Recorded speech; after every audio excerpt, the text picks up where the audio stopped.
Welcome to our EcoPlus program. Did you know that if you practice organic agriculture, you could save the environment from degradation? Join us today as we bring you the Executive Director, Kilimo Organic Farmer Learning Center in Rwenzori Region, Dr. Tadeo Kahigwa Tibasima, as he elaborates more on how best farmers can best use natural methods to manage their farms. This organization is working with several other organizations as founding members. That is Caritas Kampala, which is basically focusing on working with smallholder farmers in Wakiso and Kampala. Then there is the URDT, which is the Uganda Rural Development Training Program that is working mainly in Wakiso, but also operating in other areas like Hoima, Kagadi, and Glofa, which is working mainly in the Rwenzori region with the traditional old districts including Kasese, Bundubujo, Kamwenge, Chenjojo, Fort Poto, which is now Fort Poto Tourism City, and several other districts of the Rwenzori region. Then outside Uganda, we have TOWAM, which is the Tanzania Organic Agriculture Movement, and WAMWIMA, which is working basically on the Zanzibar Island to promote especially horticultural crops. Under Kilimo Organic Farmer Learning Center, KOFLEC, we have innovated a farmer family learning group approach for extension, where we work with farmer families to promote particularly organic and agroecological farming systems. And in this approach, we have between 3 farmer families and up to 30 farmer families coming together. We have a minimum of 5 farmer families with a maximum of 30 farmer families coming together and developing plans for improving their family farms using an approach which we call integrated farm planning, using other tools also such as the agroecological systems analysis, AESA, but also developing transitional action plans, how they will move from farm situation A to the preferred farm situation B. And after developing these integrated farm plans, the farmer families in the group, with the guidance of the facilitator, start to implement the practices that they realize will help them to move from farm A, which is the situation that is not desirable, to farm B, which is the situation that is admirable. And that is especially using integrated diversified farming approaches, which are recommended mostly for an agroecological farm, to ensure that the livestock, the soils, the crops are all working together into a sustainable farming system. Dr. Kahigwa explains the sustainable farming systems practiced by the farmers who have embraced organic farming in the Rwenzori region. You look at soil. Soil is very important when it comes to the sustainability of the farm. And soil is actually a living thing. It is basically managed by both the micro and macro living organisms. When I'm talking about macro, you look at big organisms you can see by your own eyes without using any gadgets to help you to see. So you look at earthworms, for example. These are sometimes referred to as the tractor of the soil. They are eating up the waste that is coming from the kitchen on the farm, and converting these into very fine material that is integrating in the soil, but they also are making tunnels through the soil, so it is creating air into the soil. Then you have microscopic organisms. These especially are actually important in the decomposition of the materials on the farm, so producing organic matter that is actually very important in the soil. Any soil that is having less than 3% organic matter, no matter how you try to put fertilizer, artificial fertilizers, it never works. So working on the soil by ensuring that the living organisms in the soil have a conducive environment is very key. Otherwise you end up with a dead soil, and whatever you will do to a dead soil, it will never support crop life. Then of course the animals are depending on plant material as their food, but at the same time they are feeding the soil with their excreta, either directly or managed by the human processes of decomposition or other technologies such as biogas, where you produce slurry and you apply to the crops, but you also have produced energy in form of biogas to reduce reliance on, for example, firewood, which is of course very destructive to the trees. So such integrated systems where you look at how can I ensure to enhance the positive interactions on the farm and minimize the negative interactions. The negative interactions would, for example, include where livestock are feeding directly on trees for agroforestry on the farm, where you are spraying with herbicides, pesticides that are, yes, helping you to overcome the challenge of pests, but at the same time are killing those important microorganisms in the soil that I'm talking about. Then you will end up with a dead ecosystem that is not going to function and self-sustain. But in sustainability, we in agroecology or organic farming systems, we are talking about three basic elements for sustainability. We are talking about, first, the ecological sustainability. We are talking about the social sustainability, but we are also talking about the economic sustainability. Now, unfortunately for most farms, which want to call themselves commercial, but anyway, even a smallholder organic farm is a commercial farm, especially when it is having the aspect of economic sustainability being integrated in its plans. But most of the so-called commercial farms focus on the economic sustainability. For that, they do nearly everything, including the destructive activities, and they are not using a knowledge-intensive system where they will first try to understand what interaction has offset the farm, and therefore how can they use their knowledge to, build back the system such that it is more oriented into producing what is beneficial to the farm than producing what is destructive to the farm.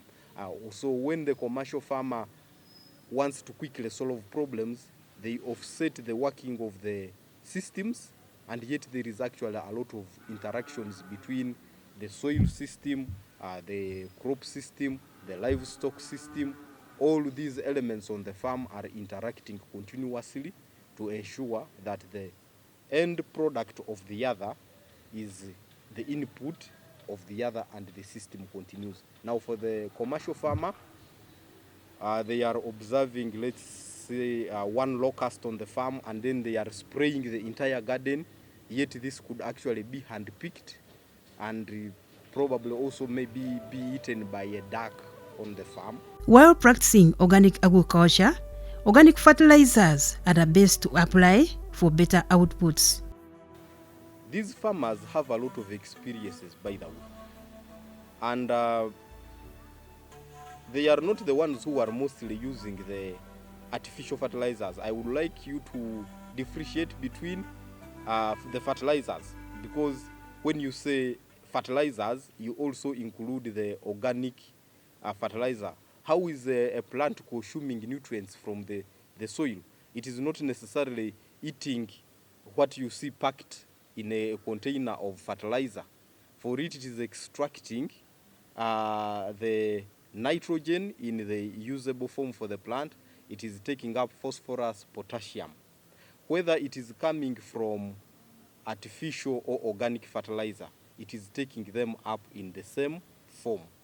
But then the challenge is the residual effect. When you have used compost, this is actually palatable for the living organisms in the soil. But the formulation of the artificial fertilizer is destructive to the living organisms in the soil, both the micro and the macro. Now, these fertilizers, they change also the pH of the soil. That is, we are talking about the alkalinity and acidity of the soil. I am not going to talk about the soil science so much because I want to talk about the most simple, understandable things.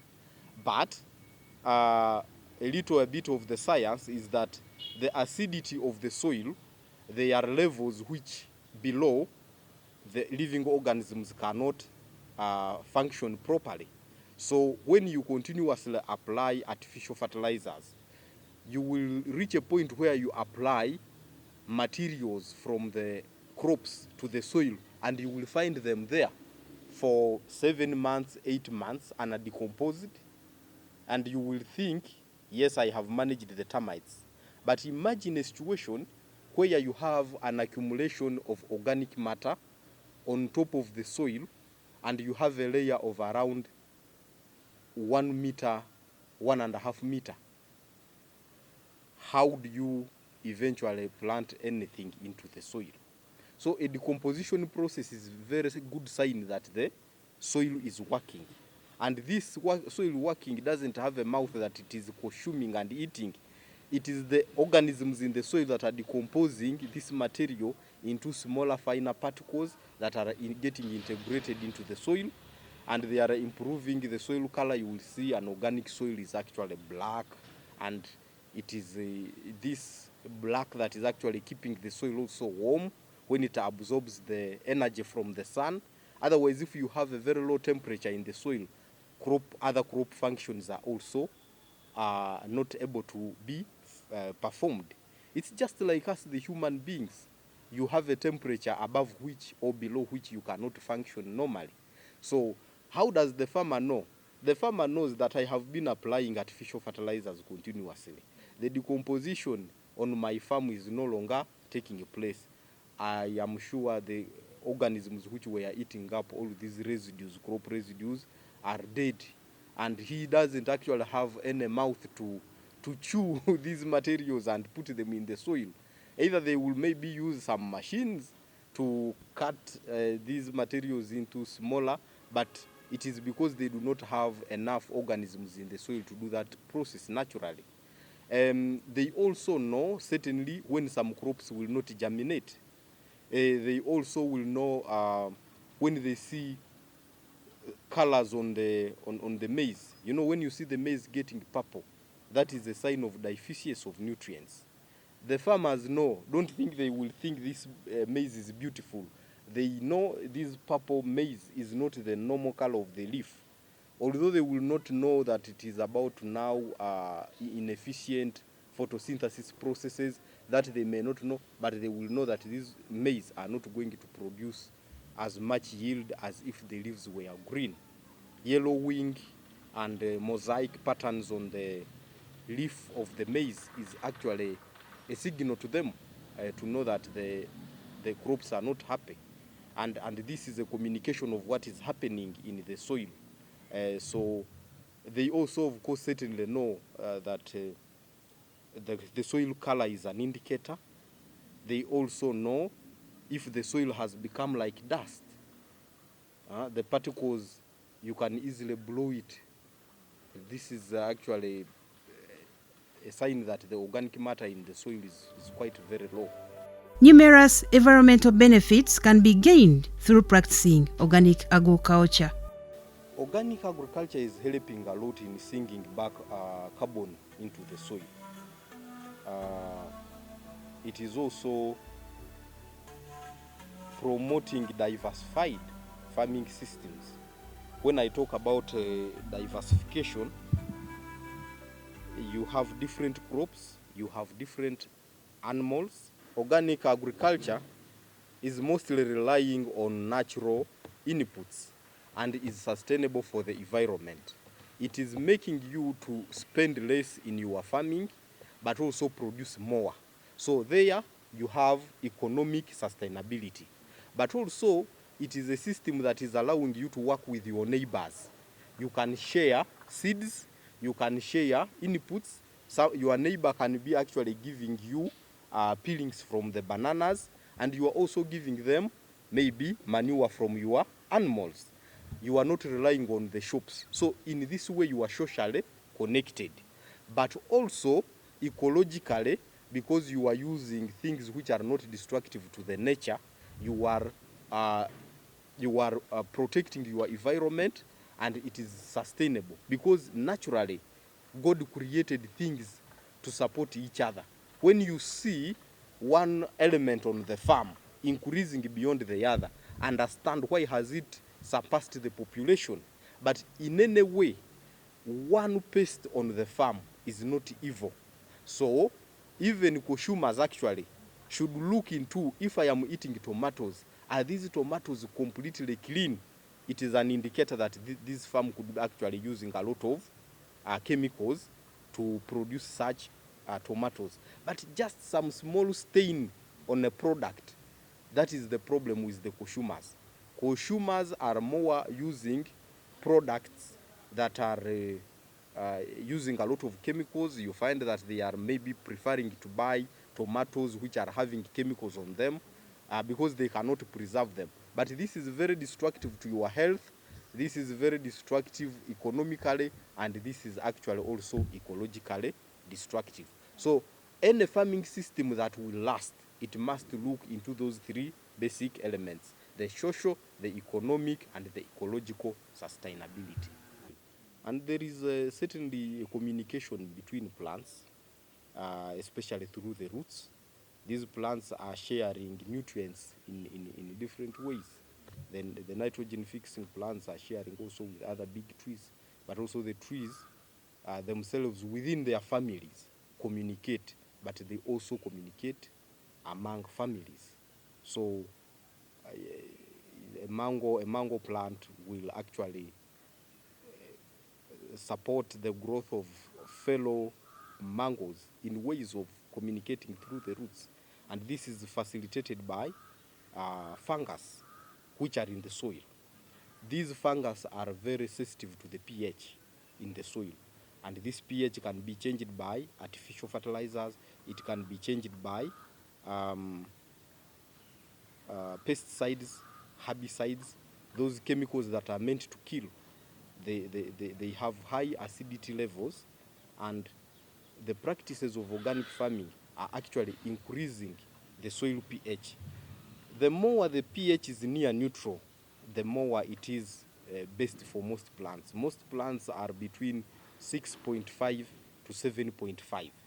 That is normal pH. But when you go below pH 5, then the acidity is too high for most crops. Much as organic agriculture can be a solution to environmental degradation, what could be limiting farmers from practicing it? Many people were allied that now we have to also terminology. Yeah, but this is more maybe about semantics. Now, organic, to be called an organic farmer, is when you have certified your farm. You do not certify a product, okay? You do not certify, for example, milk, that I have organic milk. No. You certify the farm on which organic milk is being produced. Because milk itself as a product cannot become organic when the animal is being treated with excessive antibiotics, okay? So now when you say a farmer is organic, in the real language, when we communicate about numbers, percentages of how many farmers in Uganda are organic, we are looking especially at those farms which are certified. But then there are those which previously have been called organic by default. The methods and systems on the farm are organic. They are mostly relying on locally available materials.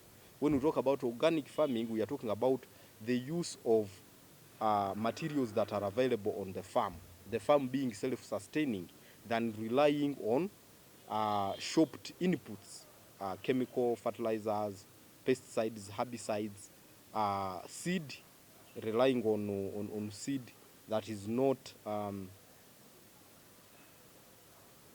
processed on the farm, and therefore would require you to use a lot of inputs to support it. Because when you are having seeds that would require you to protect them a lot from pesticides and herbicides, then certainly you cannot have an organic farm. Now, there is where the farm is not necessarily certified, but it is using integrated systems on the farm, as I mentioned, basically with recycling, okay? Now, this is where you go into agroecology. You do not necessarily have to be certified, because certified is particularly to ensure that a certain market will accept and trust your products. It's a marketing tool. But if I am not having a market that requires me to have to certify my production process, then I don't have to incur the cost. That certificate does not come for free. The third-party certifier is charging you for their services to ensure they have inspected your farm and give you advice so that you can follow certain production systems and guarantee that your product is organic. There is where we have participatory guarantee system. Now, this participatory guarantee system does not have any third-party certificate like for organic farming. Here, the consumer and the producer, I should say, they trust each other. They are open to each other. They are friends. They know that, yes, Mary is actually having a composting system and does not necessarily use chemicals and whatever on the farm. That is on the side of the consumer. And the consumer likes the price that the farmer is offering them. So they ensure that they are supporting each other to continue producing a healthy product and to continue. So the consumer is supporting the farmer, but also the farmer is ensuring that she or he, they are giving to their consumer the best product quality. And that means that they have guarantee, I mean, like they trust each other. That is a farm that is not necessarily organically certified. So we have agroecological farms, okay? Now, they are farmers who, due to lack of knowledge to manage some of the other issues on the farm, they deviate from being agroecological. But they will quickly recover because they are not completely depending. Now, there is a problem where there is, I would call it an addiction in farming. This addiction, it comes where pests become resistant to pesticides, for example, and then also the weeds become resistant to herbicides. Now, in that situation, it would mean that you become more, you cannot do anything. This is what I was calling a point of no return. To benefit from practicing organic agriculture, you don't need to focus only on the economic aspect, but rather think about every aspect of the farm. Farmers should not look at short-term benefits. They should look at the food security of their households and also at the economic and ecological sustainability of their farms, rather than focusing on one aspect of the farm, which is economic sustainability, where they sell their best products and forget about the nutrition of their own children. And that a farm is based on living soils, but also a good interaction of the farmer with their farm. The animals need us. They need us to actually be very close to them. Do not just rely on going to spray the farm and then you just go away and you think it is work done.